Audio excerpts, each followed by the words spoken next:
For our participants joining, we're going to begin in just a few minutes. Give everyone a chance to jump into the call and be available with us. I will remind you that we are going to be recording, and any questions that you have for the panelists can be put in the Q&A.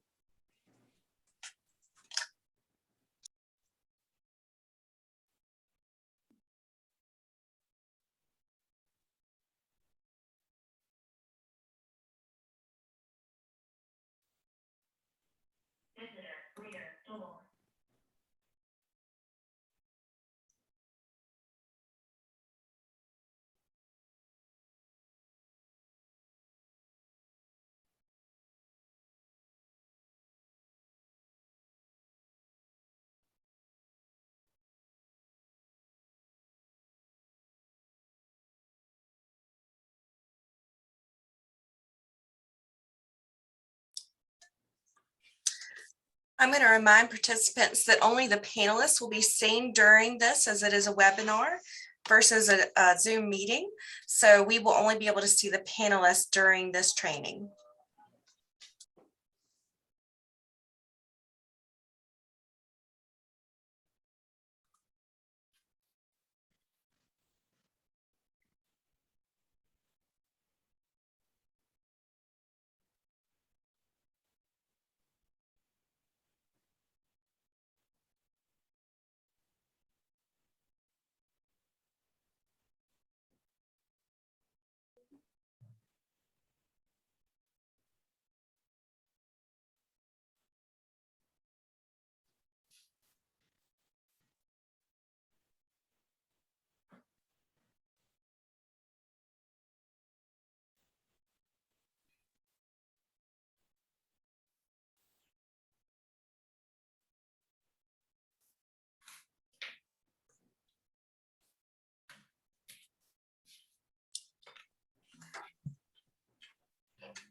I'm going to give it just a few more minutes. I know we're having a few people joining in now, and we'll get started in just a minute.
We're going to go ahead and get started today. I know we still have a few people joining in, but I'll remind you, if you'll just make sure that your name is correct on your screen, that way we'll make sure we know who is present.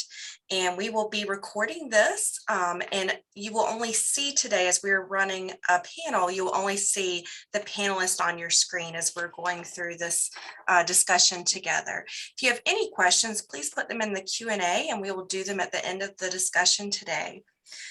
Having said that, welcome everybody. We have a very exciting panel group today that are going to share with you a lot of the history of survivor services in our community and what's happening next and where we're headed. I'm just going to remind you that at the end of the survey, at the end of the panel, there will be a survey. And if you fill that out, then within a week, you will receive a free CU for this training today.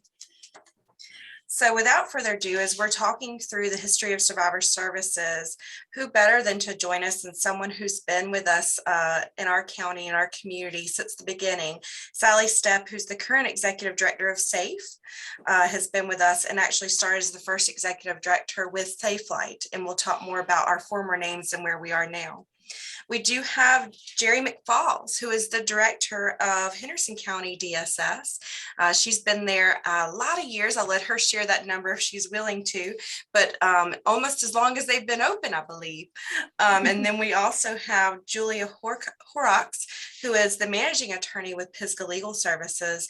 In addition, we have the executive director of the Mediation Center, Laura Jeffords, and myself, the executive director of SafeLight here in Henderson County, where I'm celebrating this month my 1 year in the county with this agency. So welcome everybody. Thank you for being with us today, and welcome guests who are coming to hear and learn more about survivor services in our community.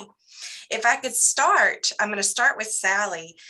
Tell us just a few minutes about your career and how you've supported survivors through your career in your different roles. So I started working with victims of domestic violence in 1985. At that time, the only agency that actually served victims was located in Buncombe County at Helpmate. And so in 1985 in Western North Carolina, other agencies, counties were forming domestic violence services. And so at that moment in time in Henderson County, there were two agencies, Women Crisis Ministry and an agency called Mainstay, that were beginning to start providing services to victims.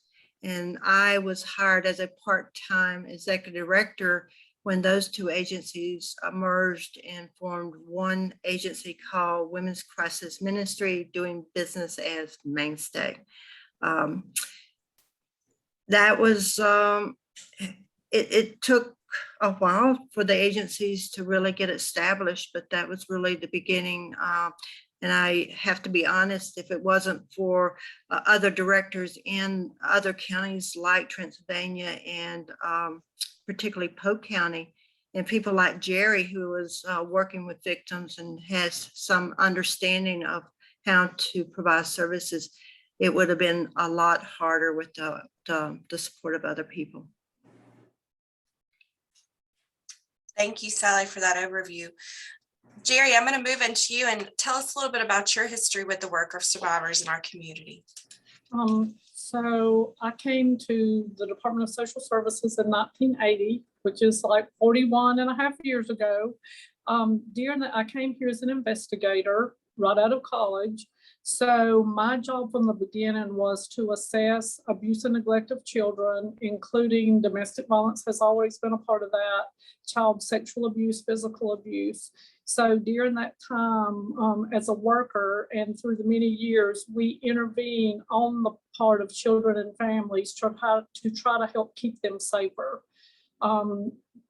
Working a lot with families, with non-offending parents to try to encourage them and help them to be able to keep their children safe in their home. We also, some of my work through the years has been with adult protective services in similar situations where we as an agency are trying to help keep them safer in their community as a part of what we do. Thank you, Jerrie. Julie, I'm going to move on to you. Tell us about your role and how you work and have worked in the past with survivors. Sure, thanks, Lauren. My resume is not as extensive as others on this panel, but I have been working as an attorney with domestic violence, sexual violence, and child maltreatment survivors for 6 years at Pisgah Legal Services, and 3 years before that in Pennsylvania. So that's been my focus is domestic violence work since I became an attorney. Since we've been at Pisgah Legal, the last couple of years, I've been managing our teams of attorneys working on domestic violence and also immigration law. A lot of times those go hand in hand, as we know, and been working really hard to try to increase services and work on more complex legal matters that survivors are faced with. Thank you, Julia. And Laura, how about you? Tell us about your work with the Mediation Center and survivors. So thanks, Laura. So I'm Laura Jeffords. I'm the executive director at the Mediation Center. And I'm going to give you a little history like Sally did. So the Mediation Center has been around since 1984.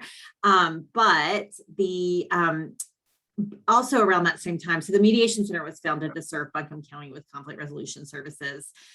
In about the same time in the mid 80s, the Dispute Settlement Center of Henderson and Polk counties and the Center for Dialogue in Transylvania counties were opened.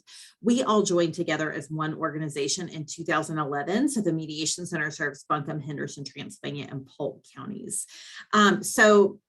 As far as our work with survivors, the Mediation Center has been offering supervised visitation and safe child exchange, which primarily serves families where they're adult and child victims of domestic violence or sexual abuse. And so we started offering those services in Buncombe County in 2009. And then in 2017, we opened a location in Henderson County to provide supervised visitation to Henderson and Polk County families. And then we are working closely right now with Salley in Transylvania County to open a new location of the family visitation program in Transylvania County a little bit later this year. So this service keeps child and adult victims safe during court-ordered visitation or child exchange. So I've been with the Mediation Center for 15 years and working in the supervised visitation realm since 2009. Thank you all. As a community social worker myself, and in our community now with Safe Flight for the past year, I have seen so many changes in services already. A main thing that's been part of it, and I know you'll all touch on this in the next question, is one of our main sources of funding was cut about 40% this year, which is the Victim of Crime Act. But I'd love to talk about a little bit of the history of funding, the history of what was supported, what was not supported, in our community and nationally that has really led to the changes in how we support services now. Sally, I'm gonna start with you. We talked a lot about when the domestic violence intervention program was first conceptualized, how it was really not taken well in a lot of communities to offer programming for perpetrators, and how offering this program to offenders really helped reduce and prevent further violence. So the next question being the role you've played and seen in our community for survivors, and what have you seen change over the decades? It really rings for me that story you shared with me and your experience. So in 1985, 1986, the domestic violence agencies programs really did not support any efforts working with abusers. And so Mainstay Safe Lights was probably one of the first agencies that really started a program, and it was based on the Duluth model, just like today. So that certainly has not changed. The reason we did it was not because we really was feeling sorry for abusers and wanting to provide services for abusers. Well, the reason we did it was that the victims that were coming to us was saying to us that they just wanted the violence to stop. They loved their husbands, they loved their partners, they just wanted the violence to stop.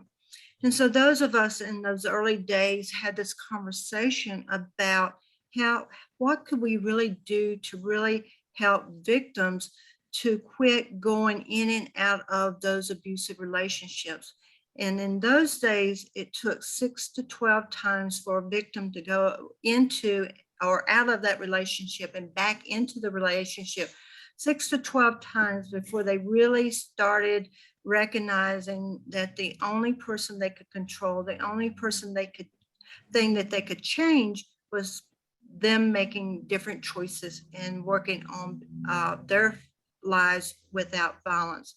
And so what we talked about was because they believed that if they just loved their husbands, partners enough, that he would change, or all those promises, oh, please come back, I promise you I won't do it. So what we decided was that we would start a program where we were working with the abusers And then she would see that whether or not he was really sincere in stopping the abuse. And so if he came through our program and after he finished our program, he continued to abuse, then she would say, you went to a class, you were supposed to stop, you're not going to change. And then she would start taking responsibility for making changes in her life. So our goal was to reduce the number of times that they went in and out of that relationship. And today it's really from 3 to 6. So it's, in a sense, those efforts that we started in 1985, 86 really has made an impact on helping victims to make that decision about whether or not their abuser could possibly change and quit it being abused. So that was the thinking behind it. I am still very committed to working with abusers. In fact, here at SAFE, that's one thing I do. I co-facilitate the groups with abusers. And again, it's for the same reason. It's for serving victims, helping them to understand or recognize what their abusive partner will or will not do. And so hopefully it's still making a big difference in the lives of victims today.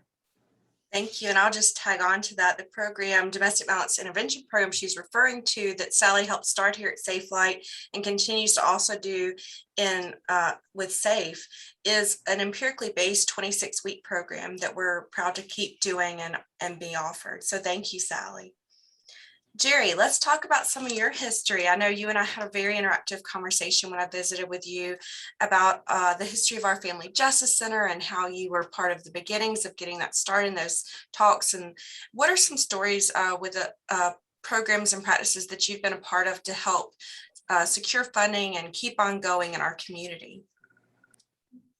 Well, I think just thinking back through the years, I've been here through the development of all of that and different task force and ways that we've tried to approach it.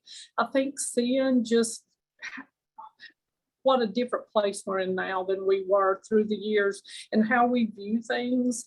I think from a DSS perspective, we through the years have come to learn that depending on kinship and family to help us keep children safe when there is domestic violence, when there is sexual abuse, that has been a growth for us, because in the beginning, if a child was at risk, they just went to foster care. We didn't use other resources in the community, kinship teachers, other people to help with that. I think that a significant thing that has happened pretty recently is really looking at survivors and intervening in a trauma-informed way, that now we realize what the trauma that victims have, that perpetrators have, that even the workers, the people that are trying to help have, and we see that using that trauma-informed lens has been helpful in us really helping others. I think through the years, there have been many different grants, many different programs, many different initiatives, but through all that we've grown, and where we are now is a much, much better place. And I think we recognize some of the places that we have grown and that work that's in progress. Thank you, Jerrie. And I'll just mention that here with Safe Light, we have an on-site staff member, Missy, who goes there every week and works with referrals and really making sure we get survivors linked from DSS to Safe Light services. So thank you for providing that space for us to coordinate services. And speaking of coordination, Pisgah has an on-site office in our Family Justice Center program. We've been partnering together for several years now to make sure that survivors get linked to any sort of legal advocacy they may need. So Julia, tell us more about that. What sort of legal advocacy do you see as often the case needed for our survivors of domestic violence, sexual assault, and child abuse? Sure. I'll just say first that I think these abuser treatment programs are incredibly important, and I really commend those doing that work, because I think it's a really important part of the puzzle in helping get people safe. And I can't claim to have been here for all this time, but Pisgah has been around for 40 years. There have been a lot of changes. Our services have changed significantly over the years. We're in 11 counties now. We were in just 6 counties just a couple years ago. And we're in a number of family justice centers, 3 in our region. And we find that this is incredibly important to survivors and really focused on collaboration. We're really glad for that work because I think having an attorney is one thing, having an advocate is one thing, but having really that team of support and survivors being able to see that they're supported by a team of professionals who work together and understand each other's work and know each other is it just makes such a huge difference. And I was staffed at the Family Justice Center in Buncombe County. So when it opened up, so I did get to see that change in survivors' experience firsthand. And I can tell you that it was like night and day. So I really commend SAFE and Safe Light for making that a reality for survivors. It's incredible. And funding in our funding for legal services has changed significantly over the years too. But I'd say one thing that's important to keep in mind is that while a lot of our programs have relied on government funding over the years more, in the past, we're really relying on a mix of funding sources in order to maintain the stability of our services. And these VOCA funding cuts recently are a really important reminder that it really takes a collaboration of government resources on the federal, state, and now more importantly than ever on the local level, as well as donor support and other foundations and other funding resources that we rely on. Thank you so much, Julia. And Laura, also a huge partner with us as you're building for the Mediation Center in Henderson County is right beside us. And I know you do a lot of work and I'm very excited to hear about with Transylvania County and of course other areas too. Tell us about some of that work and what do you see coming up next?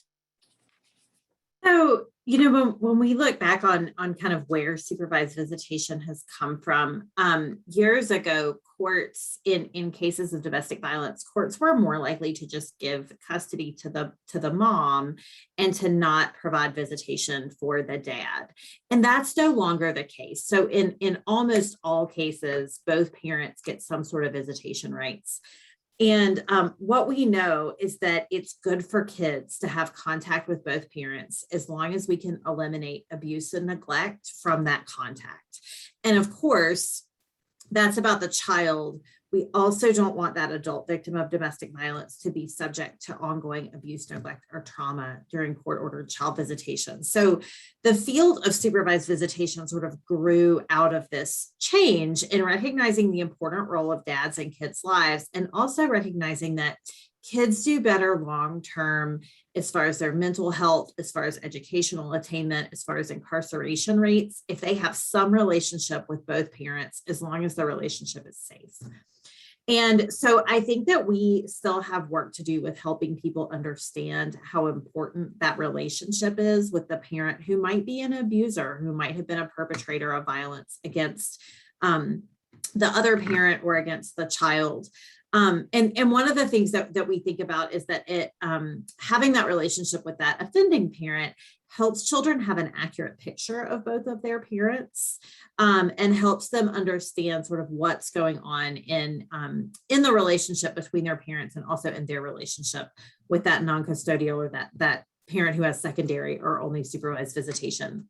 So I think that there's still work to do with helping people understand the importance of that relationship with the offender and the child. And as far as the benefits that it has for the child and, and for the family as a whole. And so that's one of the things I think about as far as kind of what's coming up in supervised visitation. I also, Julia was talking about funding changes. We have certainly experienced drastic funding changes as far as government funding in the coming year. And I think that really looking to continue to increase the diversification of support that we get is going to be really important for us. And part of that with supervised visitation is helping people really understand the value of these visits.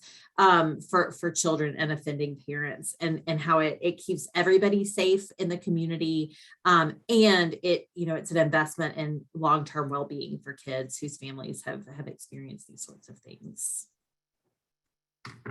One of the things I've learned working with Safe Flight is that a lot of people are always surprised at the variety of programs and services we offer, and very often don't know about some of the things we do. For instance, most people are very well aware that we have the shelter for survivors, that we have the job training program through our Dandelion Cafe and our resale store, but very often they didn't know that the Family Justice Center, the Child Advocacy Center are part of Safe Flight because they're in different locations, and that we also have a counseling center as well with licensed North Carolina therapists. Give us a little bit of an overview of your programs and services, Sally, so we make sure everyone's really well aware of what you have at SAFE that can link survivors into care. Yeah, so, like you, Lauren, here in Transylvania County, I do think that most of the people who live in this county really don't fully understand what this organization does and why we do what we do. And the way we do it is different than a DSS. It's different than other agencies because we're very focused in on working with victims on the issue of domestic violence or with victims of sexual assault. They're two different issues that we try to address in this community. And our communities certainly would prefer to see Transylvania County as this nice place to retire where the world is perfect and there's no such thing as domestic violence or sexual assault.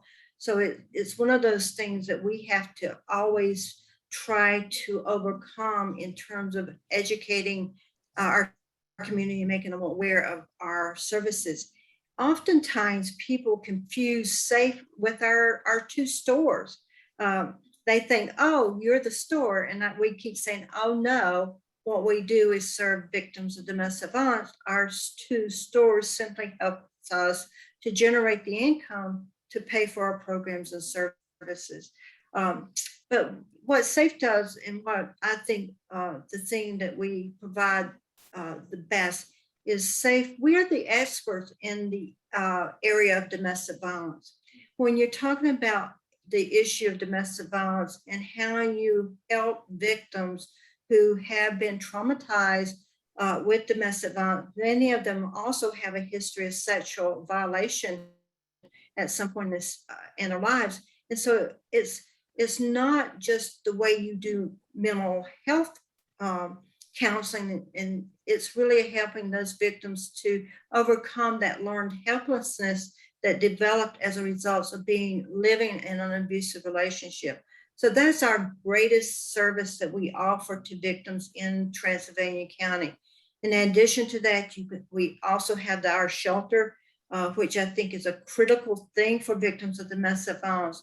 You cannot really help someone to address their issues or problems if they're not feeling safe, if they don't have shelter of their shelter to know where they can sleep and their children will be safe, and they have to have food. And so shelters serve a primary reason in terms of how we work with victims of domestic violence.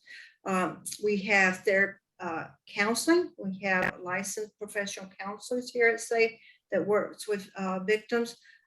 We're doing transitional housing now, because just because they move into shelter, they have to reestablish themselves in the community. And that's one of the things that we do differently than when we first started. We didn't have the resources to do that, but I think it's very important. We also have the Family Justice Center, which helps as a part of the legal system, is a collaborative partnership. I think that one of the things that we recognize now is that a domestic violence program cannot solve this problem alone.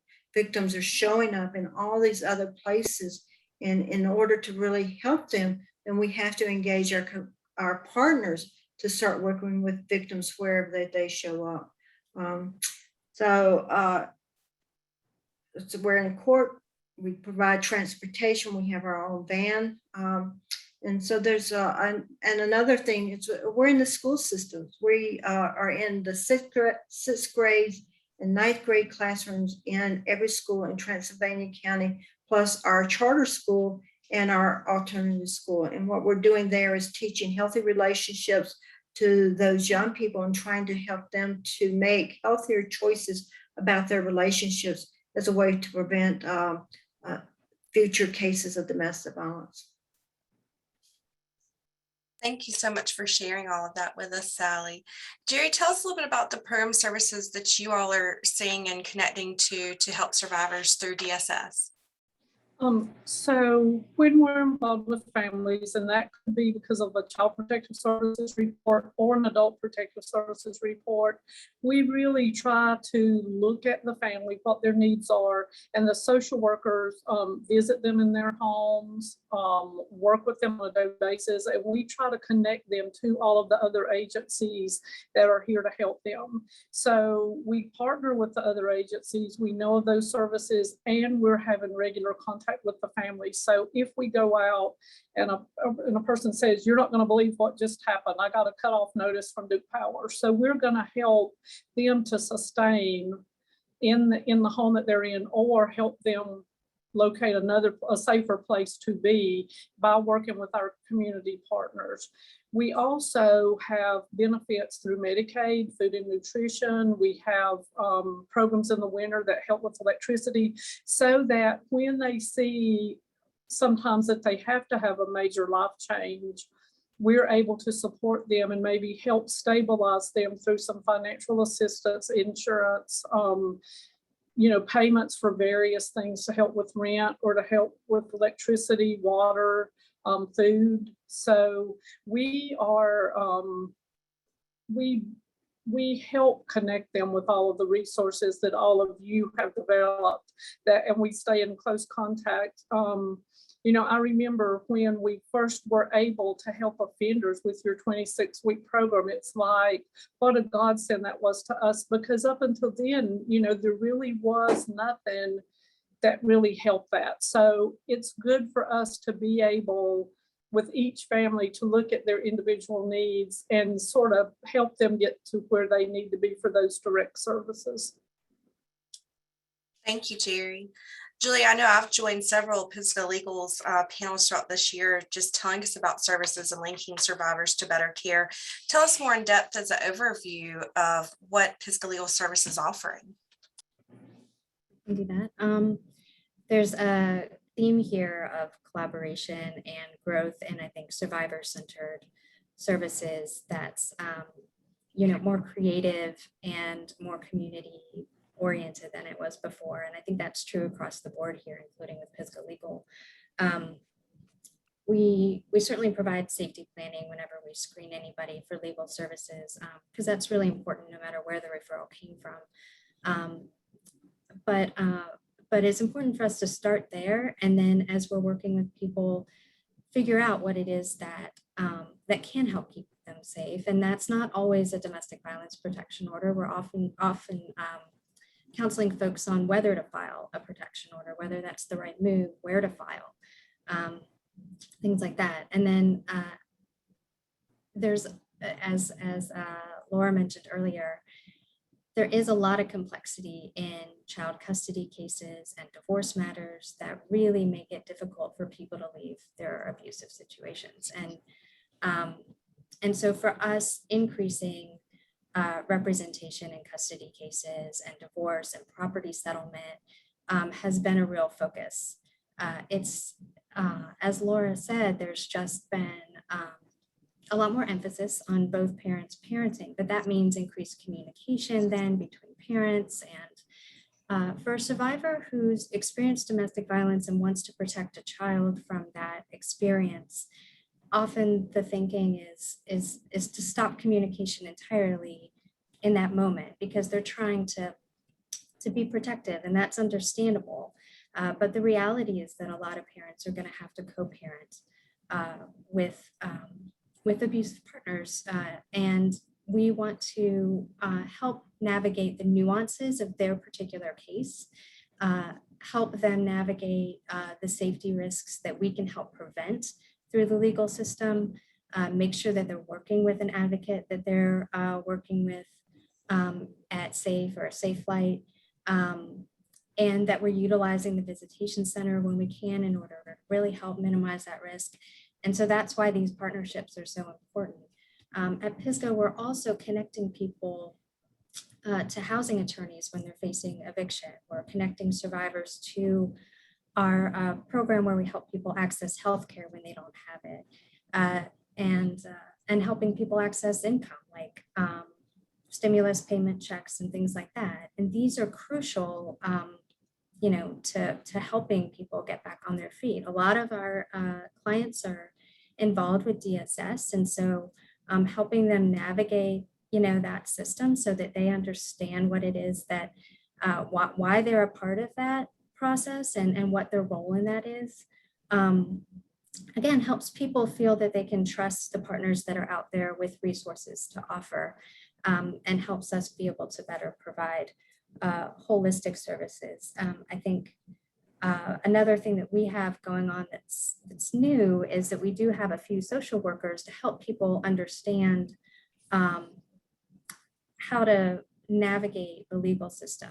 So these are people who are focused on particularly those high risk situations where folks need extra support. So we have some social workers on our staff who are working with the attorneys in those cases. It does not in any way replace the advocates at SAFE and Safe Flight and other places, but to help supplement that support. And then we can also connect people with immigration status, legal status reviews that can help identify additional remedies for survivors who are particularly at risk, and probably some other things I'm leaving off. Thank you so much, Julia. I'm excited to hear about the social workers. I learned something new. Laura, tell us a little bit more about with the Mediation Center and the efforts that y'all are doing.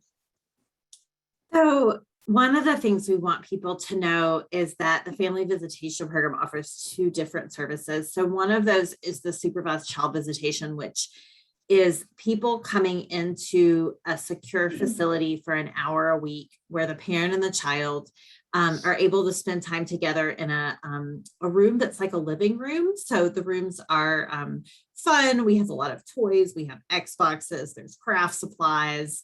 And so there's a supervisor who's in the room. And then additionally, there's a person who's watching video and audio feed from an adjacent room for a double level of safety.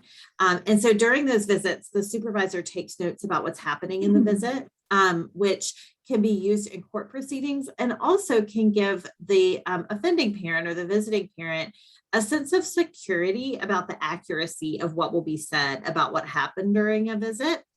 Often that's something that offending parents worry about with unsupervised visits as far as what might be said about what happened. So that can sometimes reduce anxiety and help kids have a more relaxed visit with that parent because of that security. During those visits, the parents don't have contact with each other. So they use different entrances. They arrive and they leave at staggered times. So there isn't contact between parents, and our staff do all the coordinating as far as schedules. So there isn't a need for the parents to be on the phone with each other saying, hey, I can't make it today. Can we try? We handle all of that for them. So especially if there's a 50B restraining order in place or just anxiety around that communication, just know that that is part of the service that we provide to all families, and that families never have contact with using our service. So we also provide safe child exchange, which is the lesser used part of what we do. But in cases where it's safe for the child to go home or out into the community with both parents, parents can come to the visitation program and we move the child between the parents without the parents having contact. So the child is never dropped off with our staff, but one parent would arrive a little early. They could hang out and play for a while until the other parent arrived. And we would just walk that child from one parent to the other. The second parent and the child could leave and go out for a community visit or a week-long visit or a weekend visit, depending on the family's arrangements. And then we would reverse that exchange whenever that unsupervised time together was over, so that the child could have unsupervised time with both parents without the parents having contact. One of the things we want to share with people is that Although it is possible to exchange children at McDonald's, it's possible to exchange children in the parking lot of the sheriff's department. That may work and may be safe for some families. But if violence happens, law enforcement will respond after violence happens, whereas the family visitation program prevents contact and prevents the violence in the first place. So if that risk is there, we want to encourage people to use our services instead of exchanging in public places. If families can safely exchange at grandma's house or in a public parking lot, that's often the most comfortable thing. But if it's not safe, it's not safe. So we're here for people. The services are free in Henderson and Transylvania County. So we want to encourage people to access them and, and see if we can meet their family's needs. So outside of the visitation program, the Mediation Center offers conflict resolution services for a variety of conflicts. Those services are all free. Mediation is not an appropriate service in cases of domestic violence or when there are power and control dynamics between the participants. So we don't do mediation between parents in these cases. We just do visitation. However, a lot of the families that we serve often have other interpersonal conflicts in their lives that we could potentially assist them with. So in the case of, so it might be things just entirely unrelated, like landlord-tenant issues, family conflict not related to domestic violence, misdemeanor criminal cases, money owed, trouble with people that you're working with. So any sort of interpersonal community conflict. We do lots and lots of neighbor issues. We offer free mediation for those disputes. So that's open to anybody in the community, including folks who might be experiencing family violence. We also do have a specialized reentry mediation program where we work with people who are close to release or who have been recently released from prison, who are wanting to get on the same page with their families and support systems about the support that's available to them. So that can look like talking about housing, living together, financial support, sobriety, things that happened in the past that folks want to have difficult conversations around.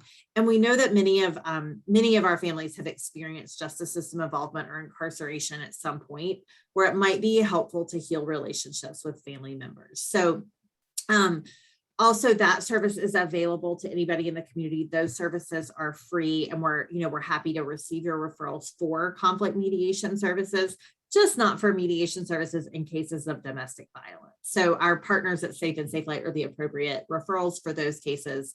But other sorts of interpersonal things, we're here, and that is what we do. Thank you all. One of the things we're constantly looking at, and I know you are too, here at Safe Light, is we do constant data analysis in our agency, in our community, in our state, nationally, to see what trends are happening and how we can really get ahead of the curve. One of the things that we did to really reduce gaps that exist in our community for survivors is recognize that we don't want to have survivors at all. We want to work ourselves out of a job. So we're putting a lot more effort into prevention. We're doing a lot more community education with our first ever outreach coordinator, who is helping with, in that role, with doing the education and prevention courses, both in the school systems, in the community, and with law enforcement. And then we're looking to do more for medical and older children as well. So as we talk about prevention efforts and we're talking about bridging gaps, I'll also mention that one of the things we're looking at in the next year or two to add in is, as we do the Child Advocacy Center model, where we're able to serve child victims through medical exams and forensic interviewing. Well, if you're over 18, we don't have that service in our community. We have to meet them in the emergency room while they're getting treatment. And we are looking at how to, in our expansion, really add into having a family advocacy center model as part of our family justice center, where we have the legal piece, but also the medical piece on site in a safe way for those who are 18 and over to receive those services, to have that one and done conversation and not have to go around and tell everyone in different settings their experience, and also have someone linked to them immediately for that legal advocacy piece that may be needed. So talk to us a little bit for a few minutes about some of the gaps you're seeing and maybe some of the efforts you think are starting or coming soon. And I'll start with Salley. Well, first of all, I'm impressed, Lauren, that you guys are, moving forward, doing some of that work that's really needed. We actually had a agency in Transylvania County that was doing that. And it's my understanding, because of budget cuts, that organization has folded and will not do that. So that's probably really something that SAFE ought to be really looking at. So I will certainly be calling you and wanting to just explore with you further about what it takes to do that, because that is critical work in our communities. Yeah, I think that, SAFE, we need to continue to be looking at opportunities to serve our community better. We certainly will be looking to others who are, thinking outside the box and being creative. And so that's, just a lot of work to be done. I wish we could solve the problem, but I don't really think it's going to happen in my lifetime. Thank you, Sally. And I will say, for just thinking about where we've come since the work has started, it's been such a long way, and you have been one of the local reps and the voices in our community who's helped get us where we are today. So thank you. And Jerry, what do you think is coming next with DSS? Well, I think we're seeing some changes of state law and federal law that are going to impact how we intervene with families and what we're able to do with children. One of the big things that's happening is we'll be putting fewer children in group homes, which we try not to do very much. But if a child's not safely in their home because of domestic violence or other reasons and have to come into custody, we have a dilemma about where we place those children. So we need foster homes. And so I'll use this as a time to say that we see in the future more of a need for foster homes because there'll be less group care for older children. I think that when we deal with families in general and you look at what their dilemmas are, affordable housing, I think that we need to develop that in our community, because if we see families that have to leave their current home because of eviction or maybe because of a separation, whatever causes a family not to be able to stay where they are, we really struggle in our community with finding affordable housing. It's just the availability is not there, and the cost is just not what a family starting over can usually afford. So those are two things that really impact our ability to help keep children and families safe without more trauma. Because if they do, so if they do have to go into foster care, that is another trauma to the whole family and especially the child. So for the parents to have more resources is great. And again, we do use kinship, family members, extended family members, people that the children know a lot more than we used to, and that's a good thing. So to develop those resources for families are what we're looking to do. I love that you shared that, Jerry, because in the US, we have a housing crisis, but in Henderson County, we have a housing catastrophe. Yes. So really looking to see what we're going to do to get more affordable housing. Thank you. Julia, there's this national move starting to happen to get more of the restraining order 50Bs electronic, where you can get them filed. Any movement in our county for that? I certainly hope so in the future and soon. I hope there's more movement in that throughout our region. I think that's a really important change that we can make. And I've been advocating pretty hard for that. And I will continue to do so, because I think electronic filing for 50Bs can really help keep survivors safe while, putting that abuser on notice, and can be a much less traumatic experience really for the survivor all around, and is really important. So thanks for bringing that up. Jerry mentioned affordable housing. You talked about affordable housing, Lauren. That was first thing on my list of gaps right now. There's really nothing that gets in the way more of somebody being able to leave an abuser, I think, than a lack of a place to go. And in our area, it is a catastrophe. In addition to our housing attorneys that help folks maintain stable housing, stay in their homes, defend against evictions, We also have a community and economic development program where we're advocating on a community-wide level to really try to help increase the availability of affordable housing in our area. We have a long way to go, but that's important work, and we see it affecting all of our clients, but survivors for sure. And another thing you touched on, Lauren, is really connecting with the medical community. That was a gap, is still a gap, but we're making a lot of progress on that. We do have attorneys similar to family justice center models.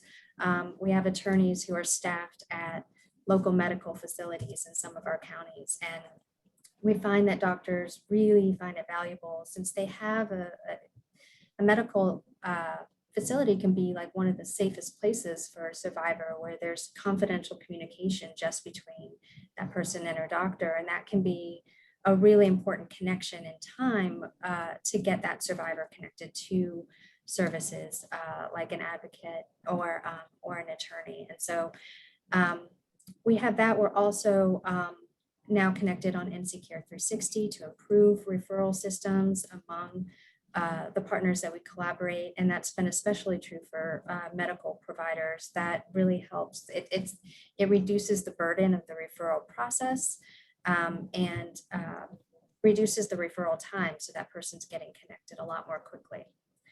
So those are some of the things that we see. Thank you, Julia. Laura, same question. What are you looking at over there with gaps in services?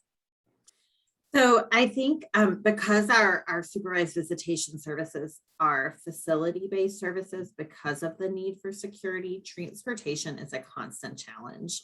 And when we combine the unaffordability of housing with transportation difficulties, it's just tough for families to have reliable transportation to get where they're going, especially in these more rural communities. So one of the things that we're looking at in Transylvania, so we're going to first open a location in Brevard, and then we hope to have another location, another option for families in Rosman within about a year, so that at least we're getting closer to where people are. Large scale solutions around transportation or public transportation would have to be government solutions. But I think for now, what we as organizations can do is just get as close as we can to where people are living and try to ease that burden. Thank you for sharing that. And if I can, I'm going to highlight Safe Flight just a few months ago got our first ever handicap passenger van, which has an electric wheelchair lift. And we're very proud that now we have that available to really expand our services for those who are serving who may have that need. As we're talking about what we see coming next for survivor services, we touched on just briefly VOCA cuts, which is the Victim of Crime Act, and how that's going to affect a lot of our budgets and services that we offer for survivors.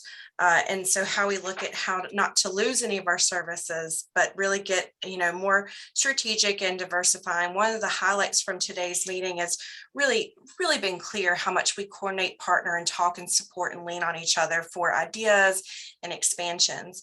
One of the things that I want to share is Safe Flight's really been diversifying our budget to really make sure we're strong and don't have to cut any services in the coming years as we experience those cuts. Although happily, the VOCA Fix Act did pass 100% unanimously through the Senate and has been signed. And that pot of money will build so that over time we can rebuild and recoup some of those losses and the cuts through that grant, but it will take some time and we don't know yet how long that will be. Regardless of that, Safe Flight moved forward and bought another building. On August 2nd, we closed and we're now renovating.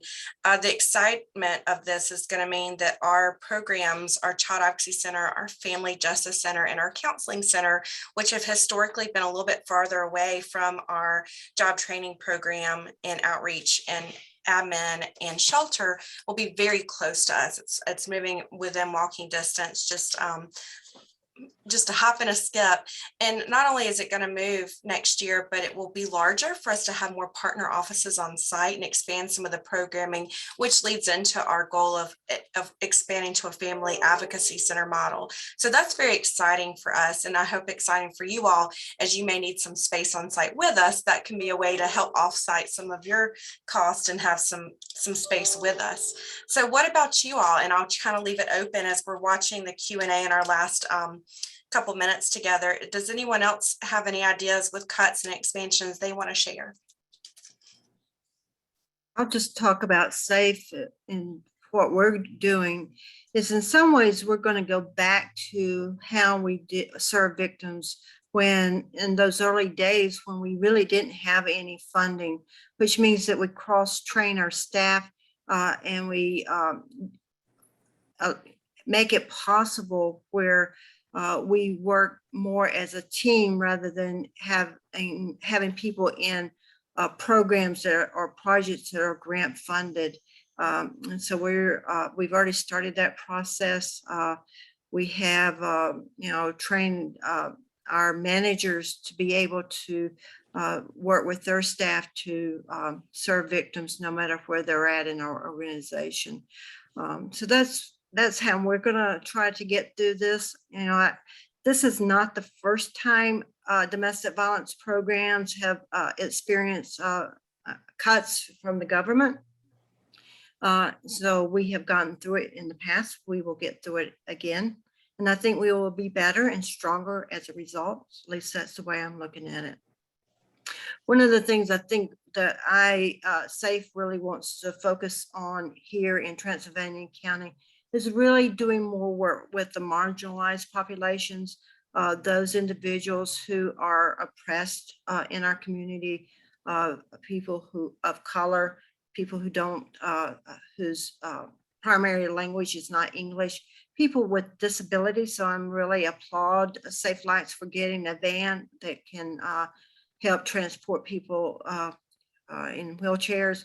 I think we need to do more work with those communities and be serving victims who really don't feel comfortable in coming into our organization because they think we will not serve them very well. So that's really what we're going to be targeting.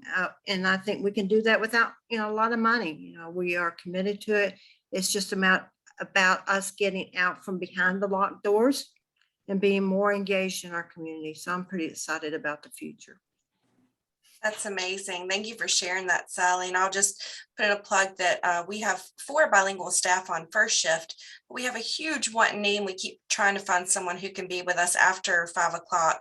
They can help take some of those calls and advocate with us who is bilingual. So that's a big want that we have over here too. Does anyone else want to share for that question? Happy to jump in. We lost for 2 years, over the course of 2 years, $1.2 million at Pisgah Legal Services. So that's $600,000 a year that we used to pay the salaries of attorneys and support staff in order to help folks. And unfortunately, that funding was really targeted to our work with folks who are in more rural communities and immigrants. So we, like Sally and like you, are really trying to maintain our current level of services in every way that we can, which is why we're advocating really hard and working with you all to get the word out about what these cuts mean. Those are folks that were hardest hit by the pandemic, who have suffered more difficulty getting to services, accessing services, even before the pandemic. And now survivors are who were in the pandemic and in some cases unable to access services because they were struggling with medical needs in their households and the restrictions to going out in public. It is a critical time for us to be meeting people where they are, really finding out what the changes in services that people need. Language access obviously is very important, but additional services, since people are facing this health crisis in addition to any abuse in their household that they're facing. So they need to get out, they need to get housing, they need to get access to services. So these funding cuts were a hard hit at a particularly difficult time, not just for the organizations, but for the survivors in their journey to getting to safety. So it is going to take a creative mix of funding sources in order to make up this kind of loss in funding and these services. We're certainly thankful very much for the fix that's coming in the next few years, but we have a lot to make up for in the few years in between now and then. Absolutely. And I think that's something we're all echoing and working on together. And again, it goes into the collaboration that we all have. I don't see, is there a question in the Q&A? I don't see any currently. So Yeah, it looks like, Lauren, somebody was asking if all of these organization services are available to people who are undocumented. And I will say that as far as the Mediation Center goes, we don't get information from people about their status as far as documentation. And if we have that, it's not a barrier and can often, help us sort of connect people with the right services. But I'll let other people answer for themselves as well. And I'll mention for Safe Flight, yes, all of our services are available, and we currently work with people who are undocumented or who are fleeing maybe other countries from violence. It's part of our goal and role is to make sure we get them safe and get them immigrated properly so that they can get services. But we do serve those who are undocumented. We do as well at Pisgah Legal. And I'll say we stepped away from some of the state funding that we relied on before, in part to increase our flexibility and ability to help folks who are undocumented and not be tied to some of the constraints that we were concerned about in the past. And so we do ask people for their status, but we maintain that confidentiality as we're required to do in a law firm. And we will maintain that whenever we get that so that we can help people understand their legal status. And so watching the time, I'm going to go ahead and close us out. I want to thank all of our panelists for joining us today and sharing your knowledge, wisdom, and all of the amazing things that are happening in your organization. I want to thank everyone for participating with us today. And remember that there's a survey link in the chat box that you'll need to fill out so that we can send you your certificate for attending to get your free CU for today's training. If you have any other questions or comments following up from this training, you're going to see in the chat box, Rebecca, our outreach community manager's email is there for you to reach out with any other comments or questions. So again, thank you everyone for your time today, and thank you for joining us. Thank you.